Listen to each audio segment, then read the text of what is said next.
forward button.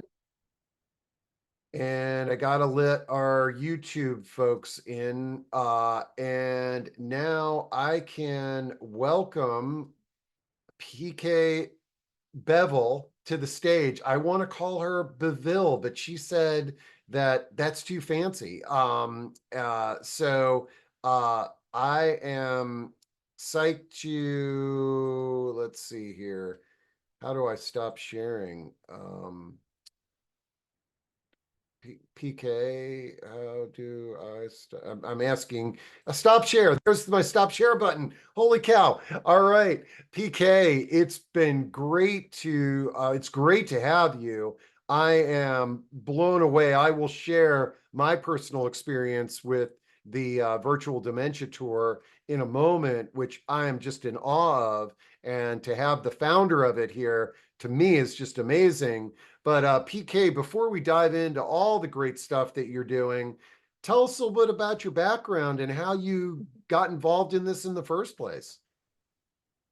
Well, to Mutual Admiration Society, Steve, I've been following you for years as well, and am enamored with the fact that you can pull so many people together, and you're booked into October. That's just fantastic. Tells you what the need there is, what need there is out there. Well, so my background, I don't know how to say it other than I have been blessed enough to find myself in the elder care arena. When I finished my master's degree, I thought I was going to go into early childhood and interned with early childhood and absolutely hated it. So I realized pretty quickly that I might look at the other end of the spectrum, and I did, and I fell in love. But the problem for me then was I was I was asked to do assessments of what those living in nursing homes need in order to do well, because there were, back in the 80s, early 80s, this is 1983, it was the time of medication and restraints, and still there were challenges. And so I bloodied my nose and skinned my knees at the feet of the masters of elders. They were incredible. I learned so much from them about what it took to be successful. They were incredible. So there's an incomplete sentences test that I kind of jury-rigged a little bit to meet the needs of long-term care. And there are two questions on there that got me going. And one of them was, finish this sentence with the way you really feel. Now, remember, these are all in skilled nursing facilities. And back then they were pretty high acuity. Well, they still are, but back then it was not enough help for them. And they would answer that question with things like, I wish I could visit the graveside of my mother. I wish I could visit the graveside of my son. I wish I could see my son. I wish I could go to a steak dinner. I wish the things they were asking for just blew my mind. And the second question that blew me was the future. Just finish that sentence. And these, again, they're in long-term care. They're physically ill. There's a lot going on around them, dying, all kinds of the smells back then, all that. And I would say the future, and they would say, looks great. And just psychologically, that just tells you the health of older adults, even in the face of adversity. So, not the sharpest knife in the drawer. So it took me a while to put together that, why can't we go ahead and come up with ways to, instead of calling them wishes, let's call them dreams, because that's what they are. They're dreaming about things that they want to do that they can't do. And so, yeah. Go ahead. What I love about the what you shared there is we oftentimes, I think, with sort of various programs, you think, oh, I want to skydive, I want to go to Europe or Disneyland or something like that. A steak dinner, it's like these are dreams, but they're achievable dreams. Right. Or I guess the one early on that got me was a gentleman. I have a dream discovery form that we use in order to figure out what kinds of dreams the elders have. And this is now it's in assisted living, nursing homes, home health. It's all the way across the continuum. But there's a dream discovery form. And I asked a guy, if you could have anything, what would that be? And he said, a cup holder for my wheelchair. Yeah, Now, I don't know about you guys, but you and I can go to Walmart and we can pick up just about anything we want anytime, any day. And this guy just wanted to come. So I asked the team at that nursing home, what in the world? Why? And they said, well, he has to remain hydrated. And if he is away from hydration, he can quickly begin to develop a urinary tract infection and blood. And we know that urinary tract infections are very common in older adults. But apparently, this guy had some kind of kidney disease that caused him to need to be right next to some water. So because he didn't have a cup holder in his wheelchair, this poor man had been in his room. He couldn't participate. So, this is how easy this is. It's just not rocket science. no, So I went to one of those places, that sell DMEs and things like that. yeah, And I said, do y'all have? Sure enough, they donated two, because we're not nonprofit. I sang the song, and they donated two, put the cup holder on the wheelchair, and this guy eventually became president of the resident council. So wow. it's just that it's not wow, but now we do have big ones that we make come true. But those don't get me like the heart and soul dreams do, No, that are just, yeah. but it also like and I don't want to go down a rabbit hole, though I love going down rabbit holes, but this also speaks to our system is that so running a skilled nursing center is difficult, folks. I'm not Oh, being critical at all, but the fact is that a cup holder for a resident that needs to be hydrated is the solution, not keeping them in their room where they can't live a purposeful life, but they can be next to their cup of beverage that's on it, sitting on a table.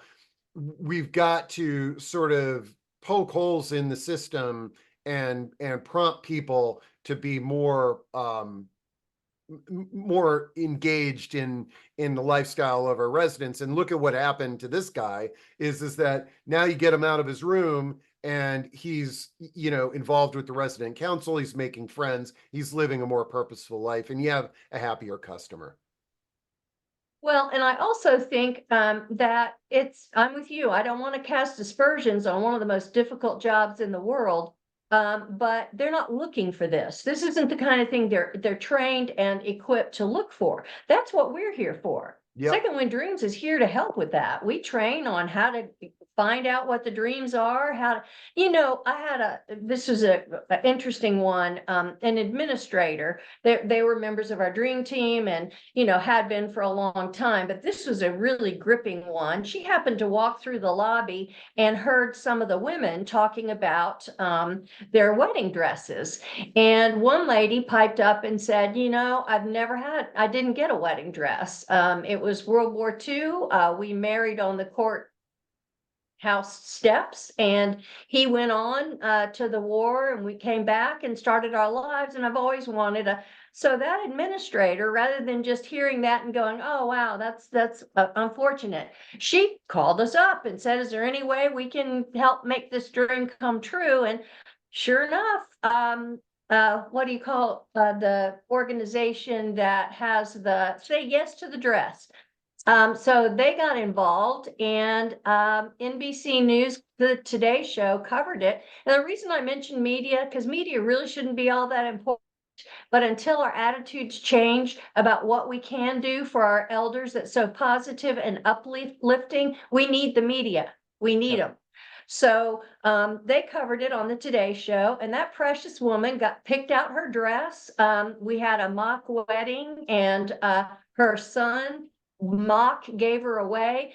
We had a minister there that married her to herself and in memory of her husband. It's a beautiful thing, right? The whole community got involved. Wow, And when so I founded creative. Second Wind, that was my point. I wanted the community to be involved. I don't want the elder care communities to do this. They got enough on their plate.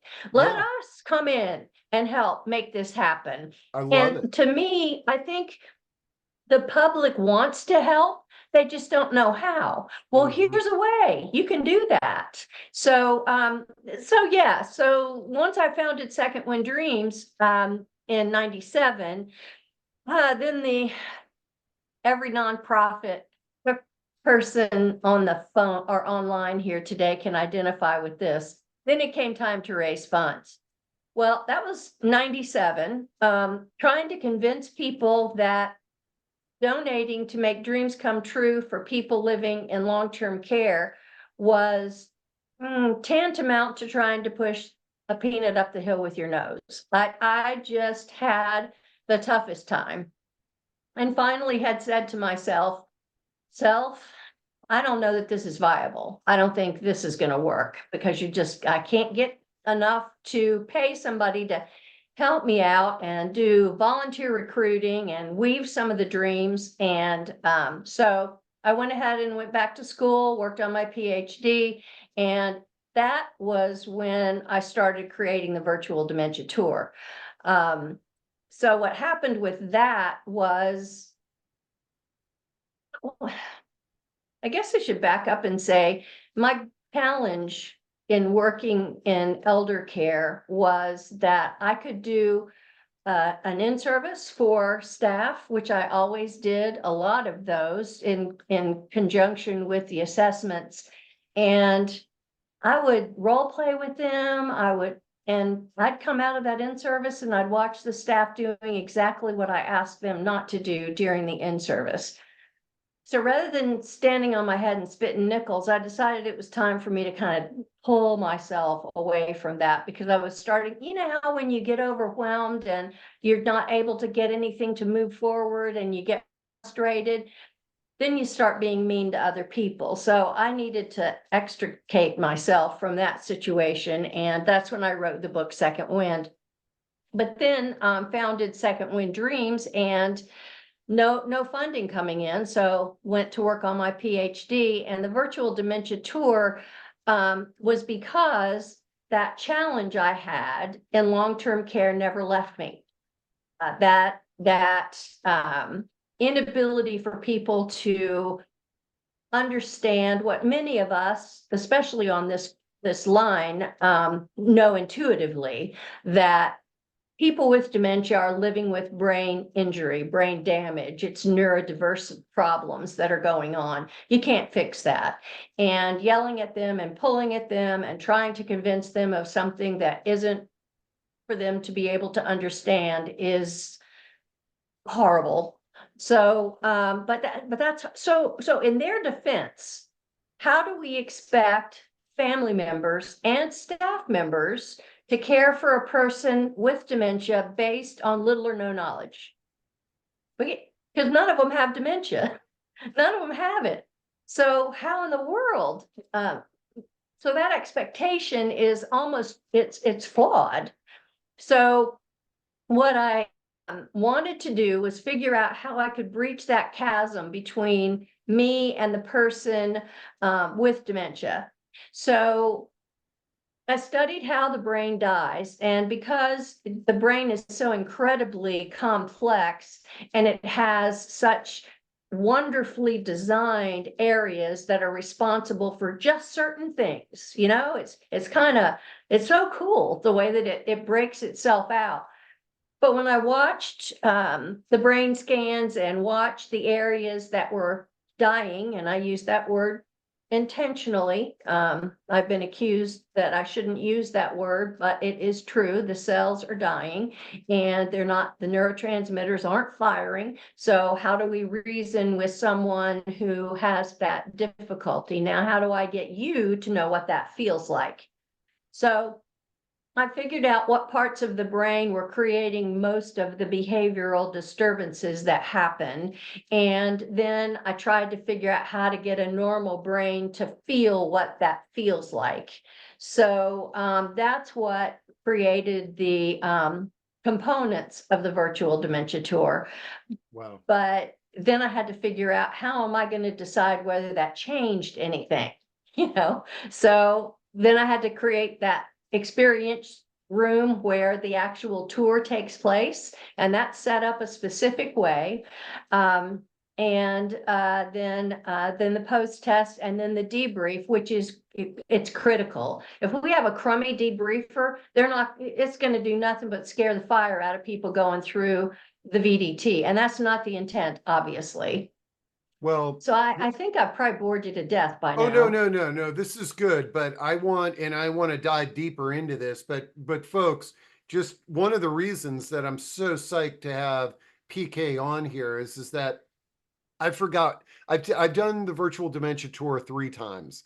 And the first time that I did it just absolutely blew my mind. I mean, uh and I don't I because it's been a while, I forget the sequence, but let me just go through my experience real quick, and then I'd like you to kind of elaborate and correct me on anything. But I did it at a senior living community where there was trained uh, administrators of this, and there was maybe 3 or 4 of us. We all met in a room, and we had some opening an opening overview of the experience we were going to have, and went through a little bit of screening. And then when it was my turn, the first time that I did this, I did it with somebody else in my there was 2 of us going into the room together, which I think added a component, an excellent component. and and what happened was, we're outside the room, the door, and I had some goggles on me. I remember I had a headphone with some noises. I think I had gloves on with taped fingers and what have you. But at the end of the day, the director was giving me instructions, and it was very difficult to hear what she was saying. And then I'm in this room, and I'm trying to do what she said, and my behavior was the bottom line here. The thing that I walked away from, that was has been with me since then, is that my behavior was unusual and odd, okay? But I was just trying to get through my day. And after I went through that experience, and like I said, the debrief was excellent. When we all shared our perspectives, it was excellent. But I will tell you that since that first virtual dementia tour, when I pass somebody on a street corner who's mumbling to themselves, um, I'm much more empathetic, because I was mumbling to myself when you're hearing unusual things, when you can't see right, when it's when you're in pain, whether it be your feet or your hands, you don't operate like a with the traditional societal boundaries. And it gave me a lot more empathy and appreciation of that. Now, that's my experience. But now that I probably can you kind of come in and sort of walk people through the actual experience, and maybe correct some of the inaccuracies that I may have shared? Oh, you didn't have any Oh, inaccuracies at all. oh, wow. Okay. No, that's one of the things about the VDT. I get complaints that, well, how can something like that, because it's evidence-based and you can't move off the protocol, or it's not evidence-based anymore. That means we've researched every single solitary bit of this to create the program. But one of the things to keep in mind is, people will say, so how can you do something structured like that and have people go through it? And because everyone with dementia is different. Well, Steve, you just proved the point that everyone going through the virtual dementia tour is different, and they handle it differently. It's fascinating to watch. Now about 4 million people in 24 countries have been through the virtual dementia tour and continue to go through. We recommend that people working with those with dementia, whether they're family members or in long-term care, go through it once a year. Because the first time is shock and awe. You're exactly right. The second time, and this is from studies, this was from the University of Calgary. The second time you go through, you're starting to try to feel through what all of this is really like. You're kind of prepared. We change things up, but for the most part, you kind of get the cliff notes. And then, so you start thinking. And then the time you go through, that's when you start putting it all together and realizing, this is what I could do differently. This is what my organization could do differently. So we do recommend an ongoing virtual dementia tour. But your experience was right on target. Yeah, and We, like I said, well, and like I said, I've done it twice after that, and knowing, having a little knowledge of what I was going to experience enabled me to, I was able to, what I found, I was listening to the instructions before going through the tour a little bit better. And I was able to reflect a little, as opposed to drinking from a fire hose. I was sort of like, okay, why am I behaving this way? What exactly. have you. Now, the other thing that I've heard, people say about the virtual dementia tour is, well,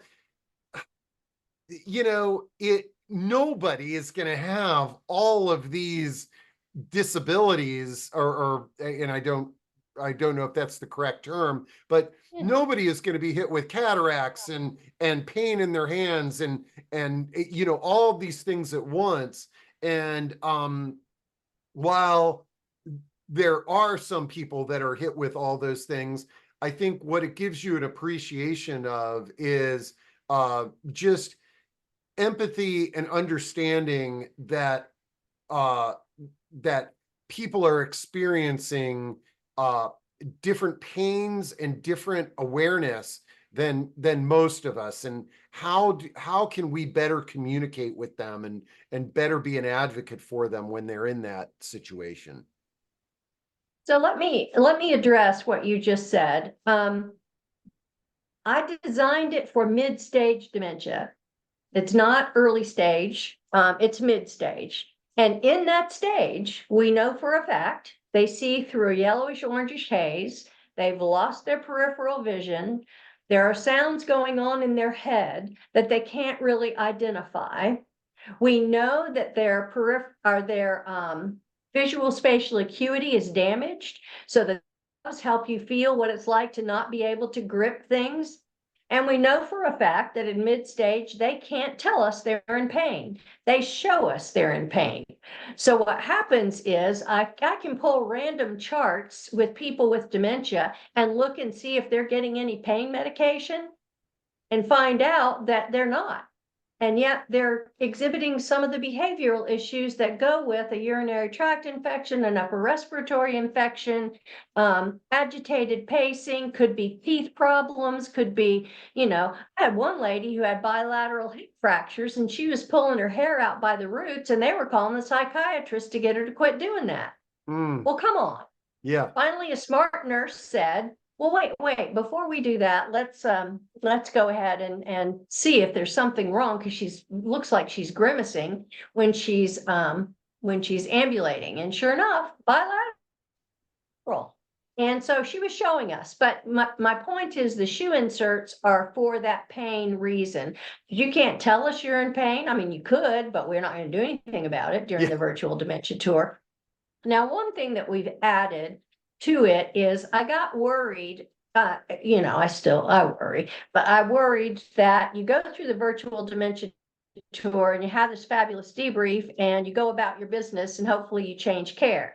So I've done two things about that. Number one, how do I know care has changed? I don't know that.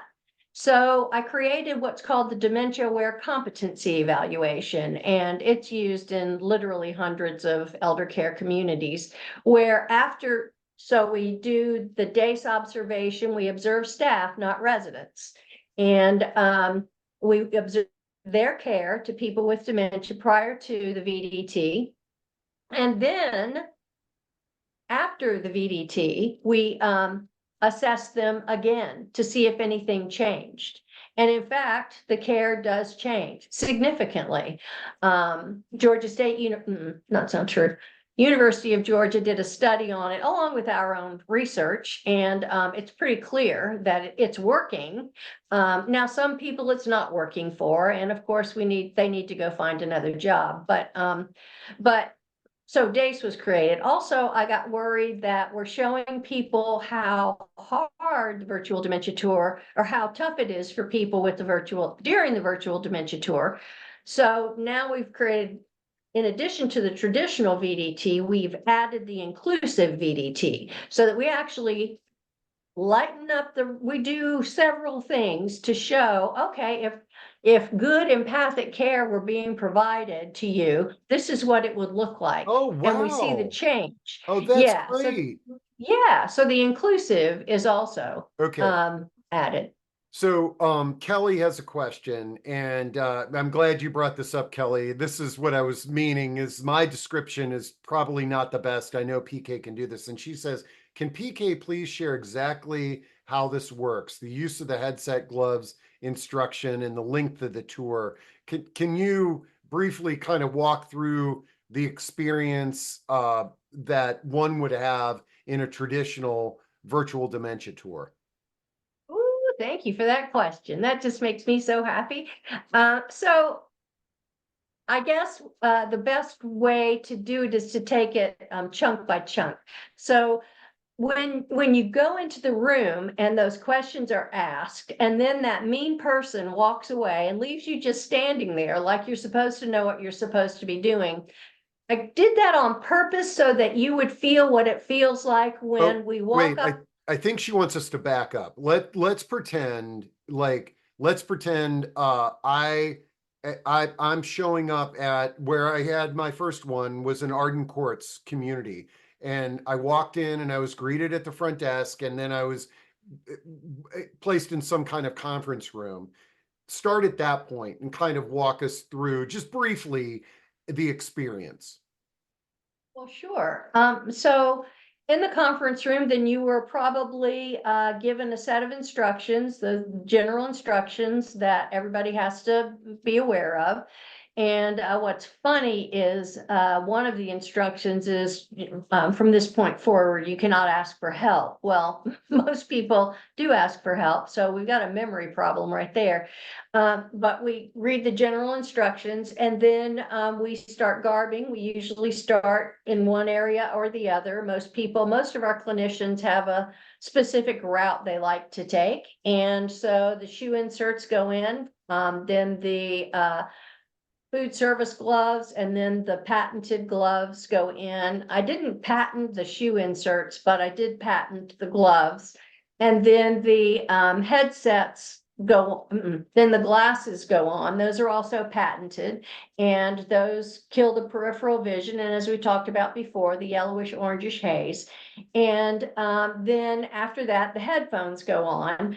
I worked with sound mixers for a couple of years, until with support groups, people in early stage dementia of different types were saying things like, how did you know? This is what I hear. This is what's frustrating. How did you know? And they ripped the headphones off. So those kinds of things started happening. So I kind of got a good idea of what that was going to be like.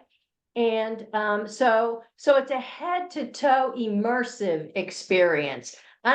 I get asked all the time, can you work with somebody to do one of those augmented reality headsets? Well, yeah, we worked with Georgia Tech. We came up with one, and the people who tried it in the pilot groups threw up or got dizzy or because we have to mess with your peripheral vision as well.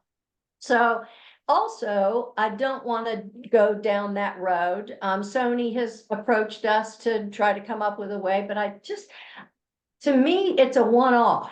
I want you to be in it. And when you got the headset on, immediately you can rip that off. or, immediately you're not touching, feeling, all of the things. So as a psychologist, I was never a fan of implosive therapy, but this seemed to be the direction I went in. So I just want you to be in their world. Okay, So then, great. oh, sorry, I'm talking too much, No, Steve. no, Stop no, me. no, this is Just great. stop me. So we have our debrief, and then Well, we've no, got, we haven't even gotten to the room yet. yeah, and you introduced the concept, okay, so now we are, You're garbed. you talked about the inserts, the gloves, the Yeah, you're headset, garbed.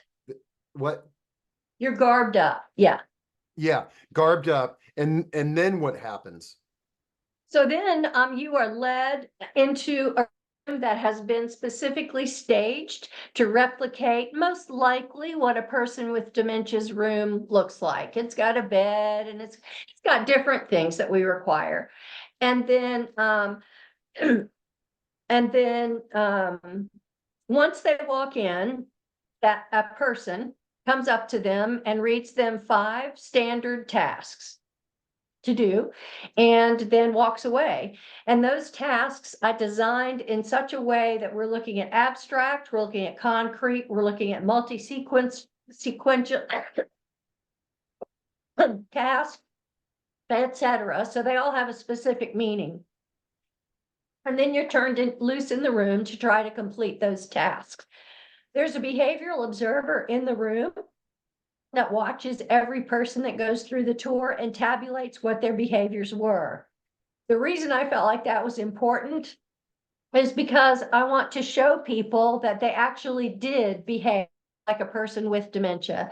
And I pulled the characteristics out of the MDS that's used in skilled nursing facilities. And then after that, the reason it's 8 minutes is because I tried it at 12. That was too long. Oh yeah, as longest People eight were minutes of getting, my life. yeah, it really is tough. Now, And then I did 10 and I got the same response. Then I did 8 and I got the same response. And then I did 6 and I lost. I wasn't getting the same response. So 8 was there. And then you come out and you go to the debrief, you take a post test. I forgot to mention there's a pre and post test, and you come out of that and then you go to a debrief, and that usually takes about 30 minutes. Very interactive. And so that's the name of that tune. and I'm glad you reminded me of the Observer, because the Observer in the times that I've taken this was, I found to be very insightful, because an outside person is telling you how you behaved. I saw you doing X, Y, and Z. And it's like, oh yeah, I didn't know where to go to fold the clothes, or whatever the assignment that I had. And the key Now, there is for them to make that relationship between what you just experienced and what a person with dementia feels like. That's the key, making that connection. Did so I answer the question? I think you gave a great experience. And then now I'm I've just got talking your, too much. no, you're doing great. Somebody just gave you the thumbs up on that, and I agree. Oh, Um, thank you. until now, folks are, I've got your website up here, and folks, I've added this into chat, but you can go to Second Wind Dreams, I and don't know why the then, pictures aren't showing. yeah, that might be my computer, but it's under There programs, it is. you'll see all the programs they Yeah. have, and we're going to dive into that in a little bit greater detail. But then you can go under the virtual dementia tour, and you can get the program. You can come certified, host a tour, or take the tour. So like if you're in Oregon, I'm always picking on Oregon, because a lot of times we have people, hey, where can I do this in Oregon? If you reach out to PK and her team, they can connect you with their partners in Oregon or wherever you are, and arrange for you to take the tour. And a lot of times you can take these tours at memory care communities, because these are wonderful. It's wonderful for the memory care community to be certified to do this, for the families, for the staff, for the general public, the Right, volunteers the that are business leaders. yeah, Yeah. but let me ask you, I mean, you are the person that I think really has some insight with thousands of people taking this tour and working with so many providers. When you bump into somebody who is challenged with caring for their mom or their dad or their next door neighbor, what are some of the tips that you give them aside from, oh, you should take the virtual dementia tour? Like what are some of the insights that you've gained from all this knowledge and data on what we can do better when our loved one has dementia? The first thing I recommend is that they reach out. I give them a list of resources that they need to contact to learn more about the caregiving, and about what all of this means. Because you know what? They're not going to get that from the doctor. They're not going to get that really anywhere. So they need to reach out. The second thing I ask families is don't be stupid and not let people help you. When people ask you if they can do something, we got it. I know we're protective of our loved one. I took care of my father here at the house for 4 years before he passed, and he had vascular dementia where, he did some things really, really well, and other things he just was struggling very hard. So I really think it's important to have that resource list, know who to contact, know who to talk to. Get in. I've never been a fan of support groups, and you'd think as a psychologist, I would think that was the greatest Huh. thing since sliced bread. But in this case, you need a support group because you're going to find out other people are going through exactly what you're going through. Now, as far as day to day, it depends on what level of functioning your loved one is living in. So if it's early stage, you need to give them as much freedom and as much encouragement, and not that don't do this and don't do that. And I told you to put it over here. You got to leave that at the door now. Once that diagnosis is made, words like remember, that's got to go away. Words like I already told you, that's got to go away. All of those words that you're used to using when someone is functioning at a higher level. That's that. So at that stage, you got to learn to leave that at the door, and you got to train the rest of your staff, your family members, to do the same Yeah. thing, because they're not going to intuitively know that. They're And going to see things that their grandpa or whatever is doing, and they're going to try to say something, and you got to pull them aside and say, at this stage, no, he's not a danger to himself or others. Let him go ahead and sit in the wrong chair. Just really, really.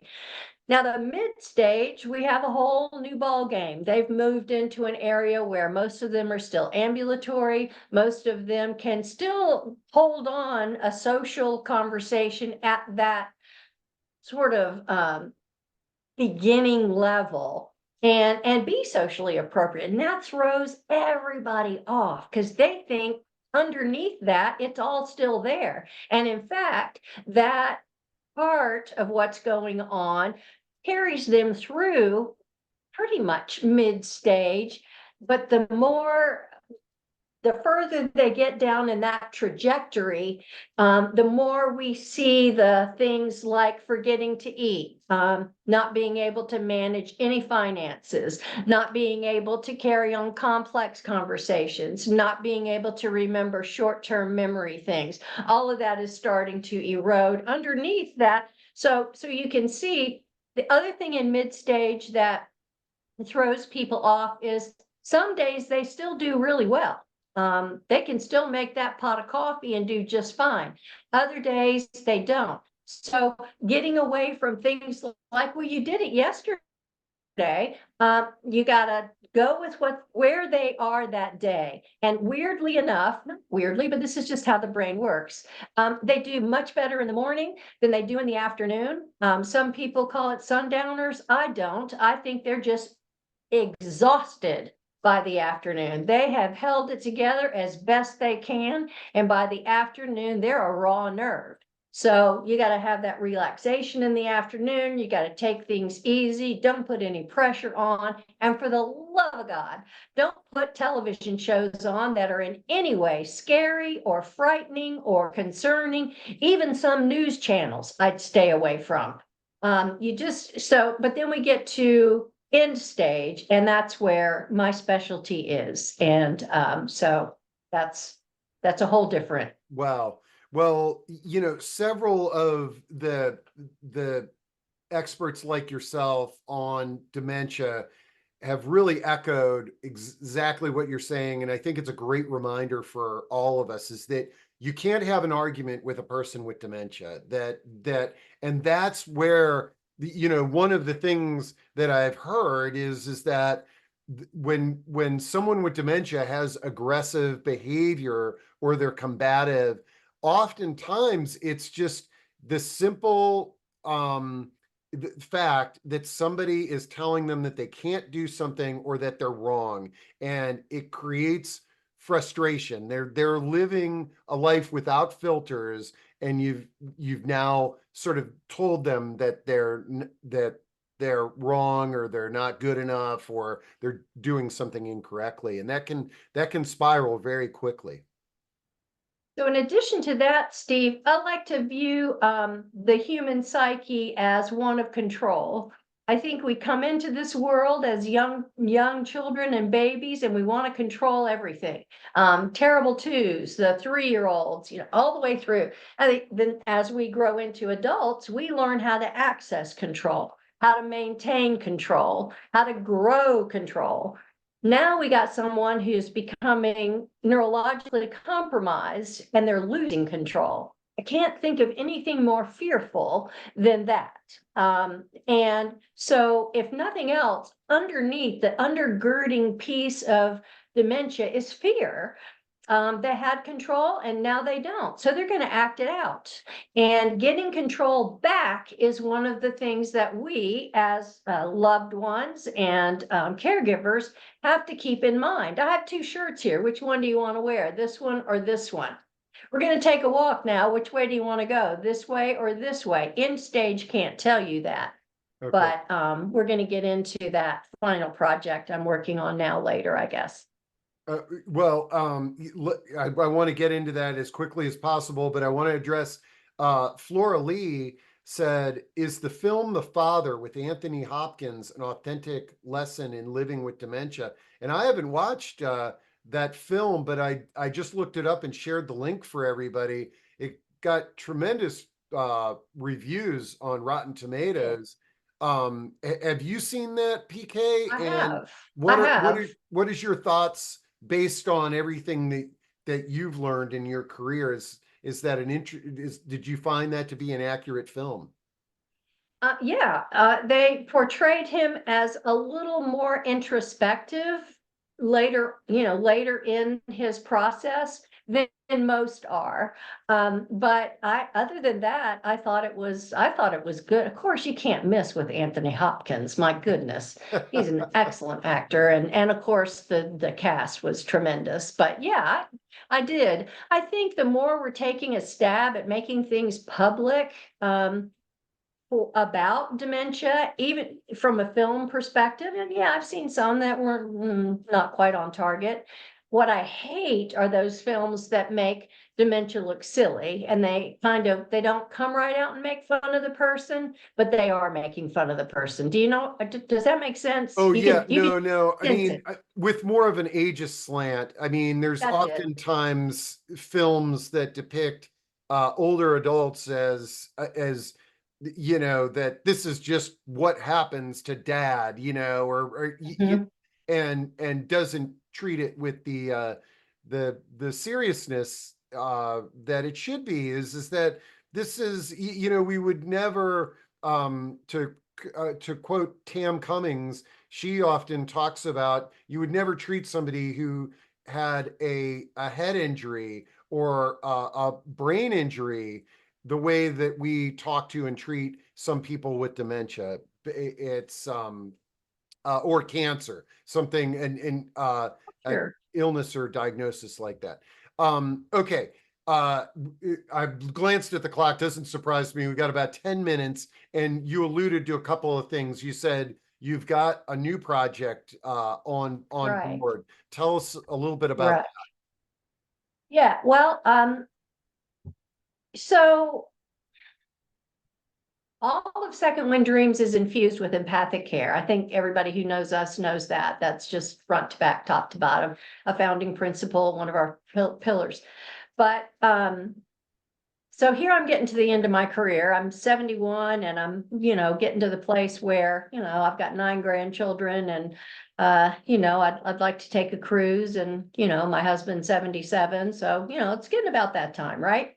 But what concerned me in the last 3 years was we have everything at Second Wind Dreams from the moment of diagnosis. And when I say everything, I mean we try to help all the way up to advanced dementia and how to care for them, which is a totally different type of caregiving.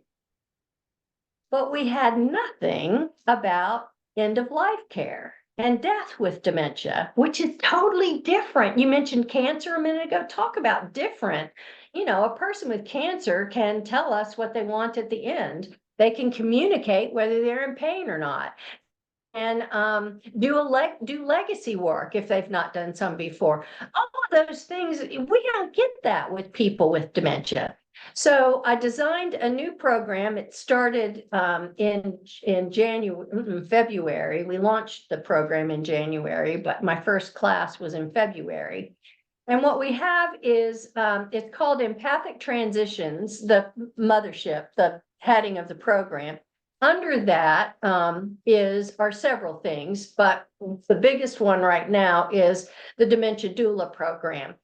Because it is so different, I want death doulas to specialize in what it's like to be at the bedside, sitting vigil, and how to relationship and advanced care before we get to vigil for a person with dementia.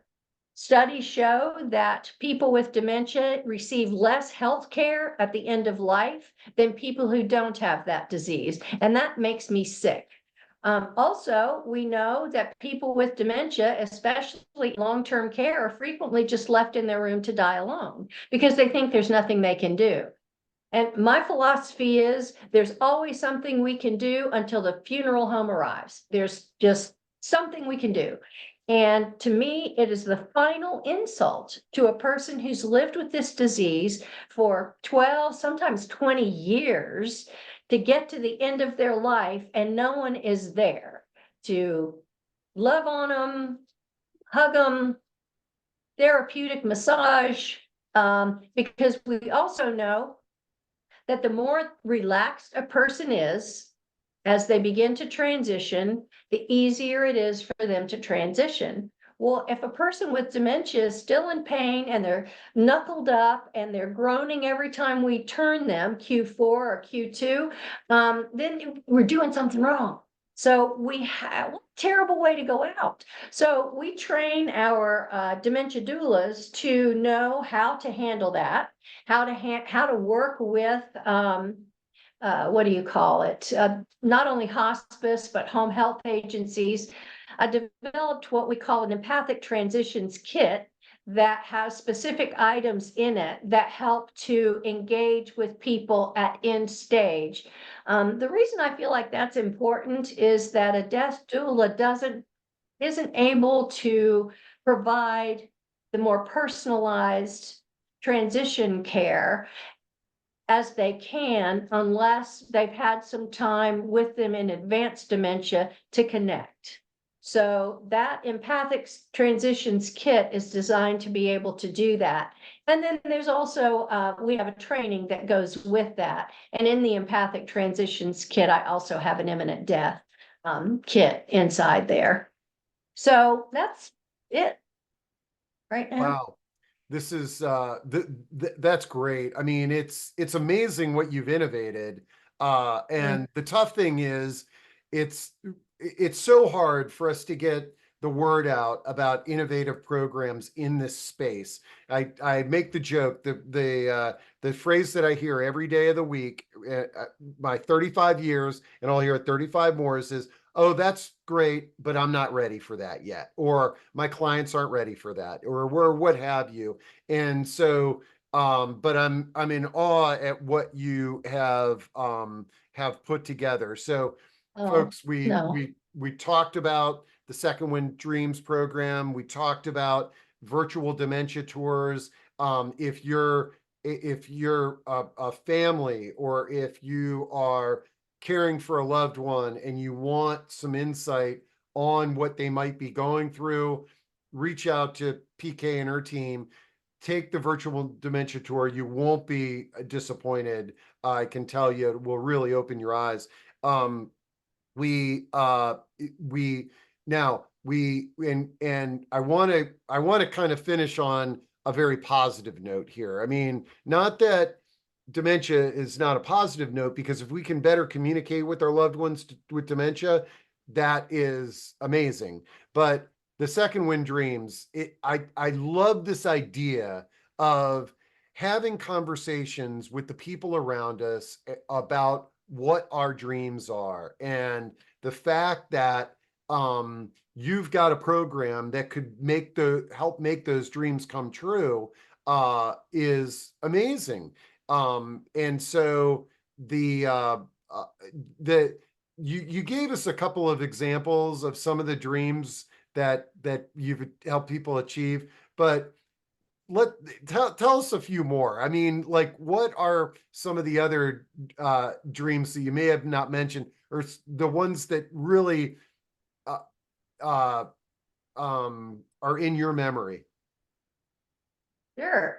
So there was a woman in Racine, Wisconsin. No, that's not true. She was in somewhere in Illinois who her dream was to ride a camel.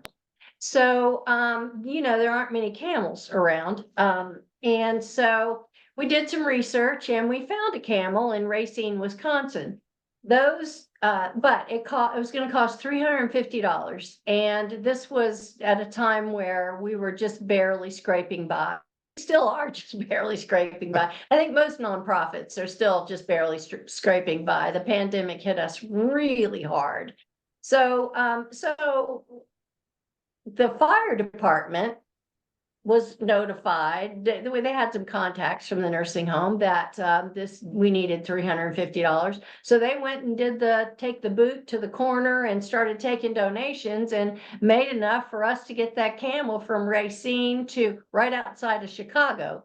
Can't remember, Joliet, Illinois. So the camel got there. Little Evelyn Roberts was there. She was just as cute as she could be, teeny weeny woman. She got up on, his name was Einstein. She got up on Einstein and she clopped around the, nursing home on Einstein. And you can only imagine what family members, when they got a call from their loved one that said, there's a camel out here. I can only imagine how the psychoactives went up. Anyway, so Einstein goes all the way around and she rides him and she's so happy. So the news people came back about 2 weeks later to do a follow-up story with Evelyn.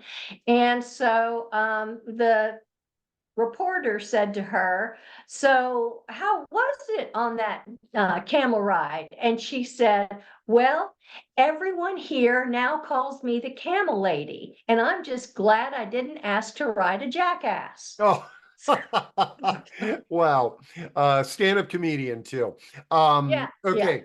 I knew we another question would come in, and I love this one. Suzanne says, how does your virtual dementia program differ from the others? And um, you know, I, I you're the first, correct? I mean, like, I never heard Yeah. of any virtual dementia programs before I heard of yours. But for folks that might be evaluating different alternatives in this space, um, I think the main thing that I heard you reiterating is how many did you say 1 million people have been through the program? Almost 4 million. 4 million, and then your stringent adherence to making this an academic That's big. Yeah. Yeah, research continues on the VDT, and we do change things depending on what research is out there. And most of the research that's conducted now is in other countries and also university based. So it's appropriate across cultures and over time. You got to know that whenever something like this gets started, there's going to be knockoffs. And, I don't know what to say. We are the only patented, we are the only evidence-based. I'm glad you're shopping around because you're apparently going to try to get some simulation training into your staff, and honor you for that. Just they are different ilks, and the thing that kind of keeps me up at night is, are those clinicians that are doing the simulations well trained in dementia care? And have they been well trained in any kind of research-based program? Because ours is research-based. So we can't just change something all of a sudden. We have to research and research whether or not that change is going to occur. So it's a little bit different. Yeah. Yeah. No, But but great hey, again, question. Great question. And I agree with you is that the key thing to whether it be dementia or just caregiving in general is it's empathy, and it's a wide field of us, the caregivers and the loved ones and the clinicians.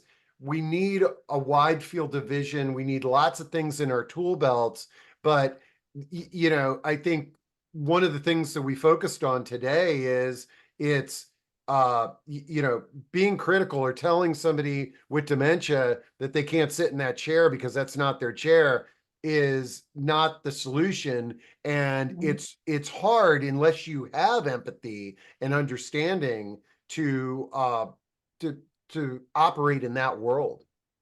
mhm. So let's look at it this way. I know our time is up, but let's look at it this way. When someone is combative, rather than trying to get them to stop, pull back, just pull back. Look, what is it? What just happened? That's called the antecedent. What just happened? What sounds are going on? Look at the environment, see what's happening. And when you back away, they're going to realize pretty quickly you're not going to engage, but they're really angry. So let whatever it is, as long as they're not a danger to themselves or others. I love their cuss words. They are very creative and how they use their cuss words. Let's view it as a creativity skill that they've just gained. They've obviously had it in their head all these years, and now they're using it profusely. So I'd like to view some of that a little bit differently, and help families see that it's not necessary to engage every time, and staff. Man, this has been great, PK. I've loved it. Yeah, and I am eager to have you back on, especially as your doula program, end of life program. I'm gonna put all the links to all of these programs with PK's organization. There's something for everything in your ecosystem there, whether it be helping somebody achieve their wish, which might be as simple as a cup holder or a steak dinner, on up to end of life counseling and decisions, and most of all, you've really created an ecosystem to help us all have more empathy. And just I even hope just so. talking to you today about the process makes me take a step back and have a little more empathy for those folks that may have cognitive issues. And on that front, when I was on your website here, I noticed something. I wanted to bring it up. You have an autism reality experience. We Um, do. I am delighted to see that. Some folks have heard me say this in the summer, in the winter time. I'm an adaptive snowboard instructor, and many of the children that I work with on snowboarding have autism, and I find that I borrow a lot of the techniques that I use with communicating with people with dementia for the children with autism.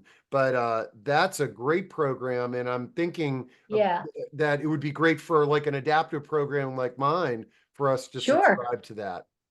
Sure, it's based on the theoretical constructs of the virtual dementia tour.